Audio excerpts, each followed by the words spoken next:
In December 1947, New York City experienced one of its most severe winter storms, known as the Great Blizzard, which brought the bustling metropolis to a virtual standstill.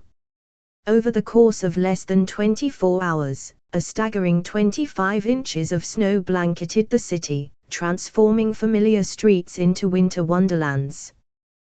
The storm began early in the morning, starting around 3 a.m., and by the time most residents woke up, only a few inches had accumulated, allowing for a semblance of normalcy.